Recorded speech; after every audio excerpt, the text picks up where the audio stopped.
we can talk about specific picks or just go ahead and kind of talk about the overall draft. But like, how do you feel this draft went? How do you feel Raw's roster ended up? How do you feel SmackDown's roster ended up?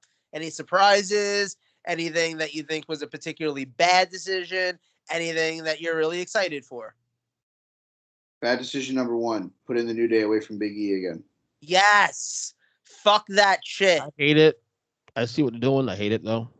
What do you mean? What are they doing? What do you see? All right, trying to Big E establish himself as a champion on his own. I guess. I again, I don't know if that's the same.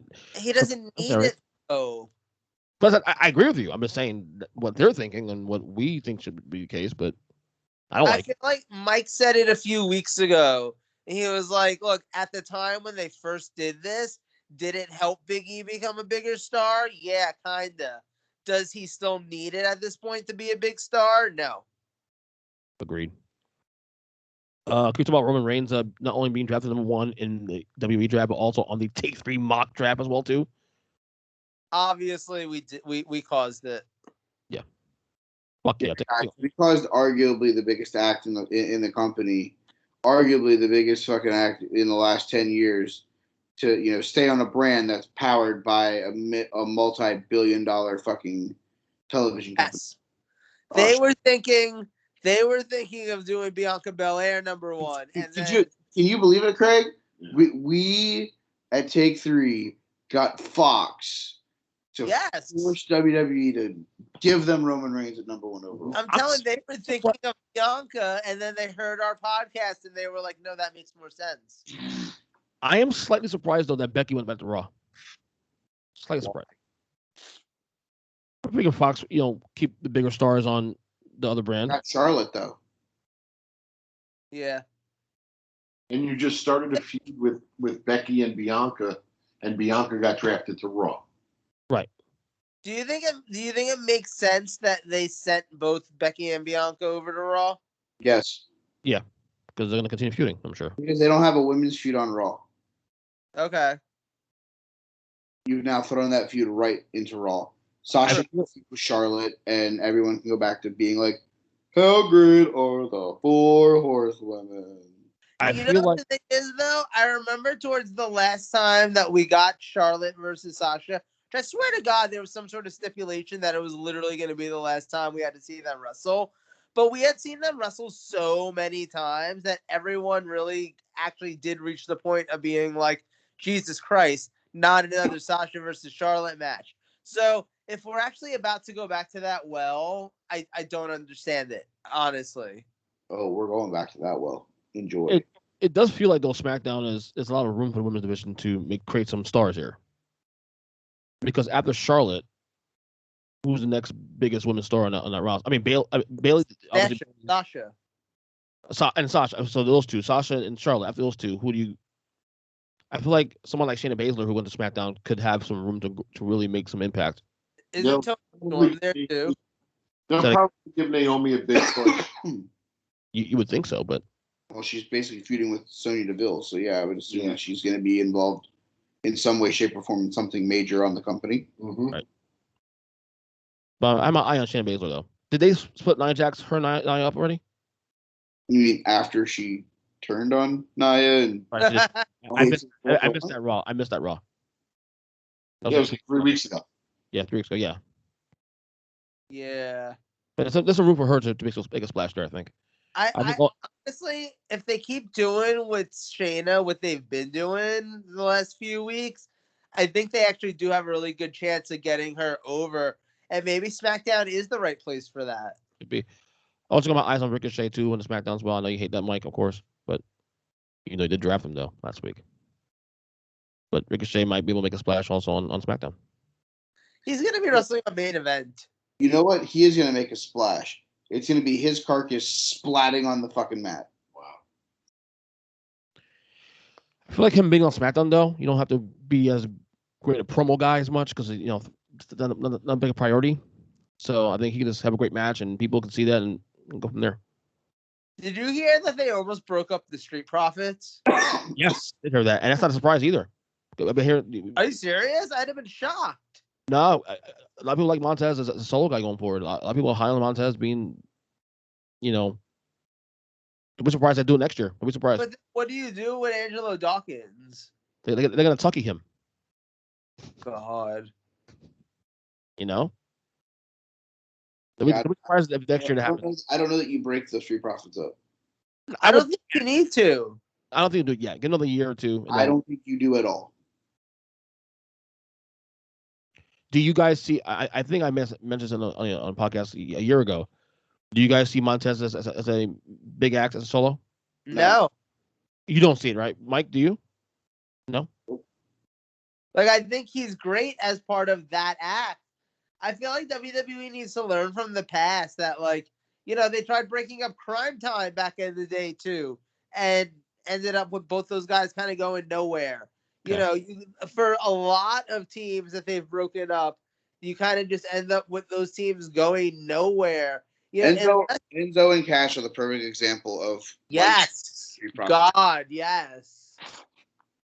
Some guys, listen, there are just some guys that they're just destined to be tag teams. Yeah. Really nothing wrong with that. Like, no, absolutely not. Yeah, but you know, you think of like even back in the day, you had, you know, the Wild Samoans.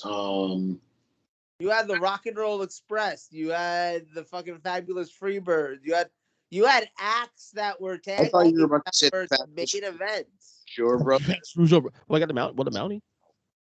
You know, Tom Zink and Rick Martel. You know, just great tag teams that were destined to be together. Strike Force. Yeah, but Martel and Tito. Motherfucker just named Strike Force. No, he did not name Strike Force. Or Strike the Force Can-Am Connection. Connection. Oh, damn. Strike Force was you look at the Dudley Boys. The thing is, though, for every tag team, just look at the Dudley Boys. If you ever split them up, do either one of them go on to amazing singles careers? I mean, Bully Ray did. Bully's the only one. Sort of.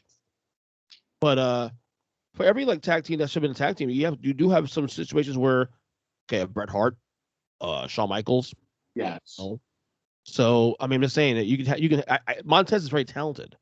It's like I can see what WWE sees in him. Honestly, Did they actually break up Bully Ray and Devon, or was it just that Bully Ray got pushed as a singles guy? What? In TNA. In TNA. Like, it's not like they broke up and feuded. Devon like got hurt, right? And then just kind of went away, and then Bully was just like the singles guy. Right, but I feel like that's different than the like breaking a team up that like WWE does a lot of the time. I mean, it almost feels like WWE sets up tag teams with the intention of, okay, eventually y'all gonna break up. Some of them I would say, Some of them I would say they do that because it's the easiest way to have a feud. Exactly. And like it feels like I feel like it's part of the reason why we're all shocked that the New Day technically has never broken up. Like WWE, breaking up teams. That one comes back to the fact that all three of them have said on podcast, if you break us up, we're done. Okay. They've kind of pulled you break us up, don't bother booking us, we'll go home. Right. I don't be with my friends. I don't want to be not being able to play video games with my friends on Woods' channel and shit like that. I think they've all made it very well known that it's like, yeah, we ain't doing that. We ain't breaking up. Right. We're the New Day. We're always going to be the New Day. We don't have to be on the same show. You can split us up that way, but co-brand pay-per-views, we can still see each other and do stuff together. Right. And plus, couldn't you also do both? Like, let's say you want to push Montez, you can still push Montez without having to, like you said, not breaking him up and do both. You know. But then you still have to do something with Angelo Dawkins. You're gonna have him be the fucking corner man. Then you get the jealousy angle, and then boom, they break up. That's what I'm saying. So if you're gonna push Montez, you're leading to that breakup anyways. I don't think that. Here you go, flat out Montez Ford. What brand are they on? On SmackDown. Oh no, on Raw now. Raw now. He is not better than there. I can name probably 7 people that are better than him for single stars. Yeah. On that brand? Yes. So I would rather save him for a good tag team that could be in your title contention for the entire fucking time. Plus, let's be real, he's like 137 pounds. Yeah. Him beating Roman Reigns or Big E or Bobby Lashley is like me running it in from the 5-yard line and knowing that Ray Lewis is standing at the goal line. Right. Nah, Mike, you got this, man. Come on. Wait, are you gonna go And through you look like the guy he killed. under? Are you going under? Gotcha.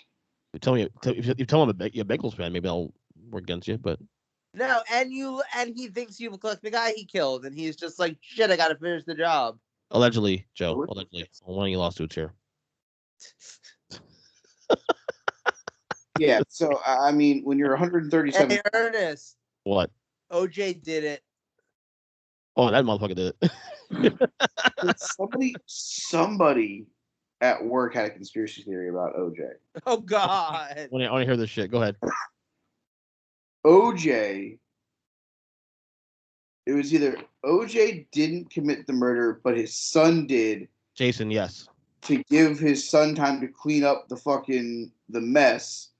He did the police chase. That's why the gloves didn't fit and everything. Yeah, I've heard that same conspiracy also. His son Jason. That's crazy. Yeah. Because Oh wow. In that version of the story, he's a hero. well, he's a parent in that side of the story. Fair, yeah. Not really a hero. Because we're not going to say the same thing about that dude if he really killed that girl that everyone's searching for right now. True. Valid. Right. Should I be surprised Bobby Lashley didn't make it to SmackDown? No. Why are you going to move Bob? We love Bob. Bob was the man, dude. Yeah, Why? but you either move in Bobby or Drew, and Drew made rude, and Drew made more sense to move. I agree. Bobby. Love Bobby. Although the only thing I wonder is like, what was the point of starting the Drew Big E angle? Like, other than I guess you'll get a match out of it at Crown Jewel, and that's great. Yeah. But I mean, I'm assuming now, like the outcome is kind of foregone. I'm actually more curious. It's only not foregone if Brock beats Roman because Brock's a free agent. Oh, true. Brock can go where the fuck he wants. Who? Demon? Oh yeah, Finn Balor. Yeah, he got drafted. On Raw, and according to some dirt sheet stuff here, he's a big push coming for him. Apparently. I mean, as long as they reinforce the fucking for the world title, he's been getting a big push. As long as they reinforce the top rope from his Yeah. yeah. But wait, if being in the top program and fighting for the world title in the main event isn't getting a big push, now what the fuck is getting a big push? Winning titles. I don't know. Damn. Buddy, he was undefeated on the main roster as the Demon, and they fed that character to Roman Reigns. Welcome to Roman Reigns. Yeah. That ain't a push. You get to have this glorified act that you worked your ass off to build, and it's here you go. Let's feed it to the guy who doesn't need to beat this fucking character to be even more over. I mean, no, I feel like that's valid, but I don't know. I still feel like that's being pushed. Look at the roster. Alexa stays on Raw. She's taking a sabbatical. Yeah. Is it injury or just probably just detox and fucking take a break. And a chance for her to probably come back not with this character. Yeah. I want to come back as his character just to piss both of you off. I wouldn't care, but I just feel like that's where they're at with this. Let me see. Sheamus to SmackDown. Oh, really? That's the thing? Yeah. Pretty good. For who? That's what it is. Do you think Jeff Hardy is going to end up being one of these guys that gets just sacrificed to Roman for a month? Yeah, I can see that. Yeah. Just fill some time. I can see that, definitely. I mean, they did it with Ray. Oh my God, the Mysterios to Raw. How excited are you, though? -6. Next topic. Yeah. The women's division on SmackDown, as I said, I'm very intrigued because, like I said, after they get past Sasha and Charlotte, it's a lot of space here for some to make splash. Tony Storm's there. You have Shakti there, of course. Xia Li called up there. Yeah, it's Um, interesting. it's a very fascinating division for So women. what do you guys think of Kevin Owens to Raw? And what do you guys think of Kevin Owens basically looking like he doesn't really want to even be there anymore? He'll be gone. He's done. He's AEW bound. Everybody sees it. Everybody sees it at this point now. Yeah. Worst kept secret right now going on. Do you think that he's basically going to end up in like the 24/7 title scene on Raw? Nah. I don't think it's that bad. Nah. I can Does see it blow your mind every time you realize? Huh? I can see him feuding with like Nakamura for the Intercontinental title. Does it blow your mind like it blows my mind every time you realize that Stone Cold Steve Austin's finisher was a stunner and he used to be stunning Steve Austin? Yeah. You know, I get it. the joke writes itself. But that's like the only time that's ever happened. Like Mankind's finisher wasn't the Cactus Claw. But it was the Mandible Claw. It was Mankind. Yeah. Yeah, but that was the character he was currently playing. It wasn't like an homage to his past character. It's usually there. I guess that's it. Really, Keith Lee stays on Raw. I'm trying to find anything else that's kind of Bearcat. Yeah, Bearcat Lee. Excuse me. It's Nah. not like Kane. Good. It's not like Kane was ripping out people's teeth. Nah, I mean that's it. I'm good. Really, honestly. I mean, those are things. But which roster do you think ended up being better? Raw. Raw's definitely. Yeah. AEW. In fact, Raw's women's division. Well, it's I won't say it's better. Well, SmackDown has potential to be really good. I think. I've seen a few people criticize that SmackDown looks like it doesn't have enough top stars. So you got Drew, you got Roman, you got Drew, Kofi, a former champion. I don't know how you feel about it. I think Happy Corbin's still viable in any brand. I hate the character. I'm not gonna lie. Can't get behind it. The happy version of it now. And what? The happy version of Corbin now. Yeah, like I'm just not into it. You got Nakamura, who's still pretty over. I don't know. And there are rumblings about Fox being pissed off at the way they're booking the show in general. I don't know. Really? Yeah, the rumblings about that. That's interesting, actually. Oh, you pay the money. Fuck you. Right. I'm good on this one. I mean, you guys want to add anything to this one? Ridge Holland. Ridge Holland. Oh, was it Mad something Holland? Was it Mad? No, Ridge Holland got. Oh, how do you guys? Okay, one last question, and then we Okay. can move. How do you guys feel about Hit Row on SmackDown? I didn't see enough of them on NXT, so I can't comment on that. Mike? If they let them be Hit Row, I think they'll be a success. I can see that. If they try to fucking PC it and fucking shave everything down and make it more like we've got to be on Fox and try to make it then it's gonna be Right. Which means that's what's going to happen because that's what they do. Facts.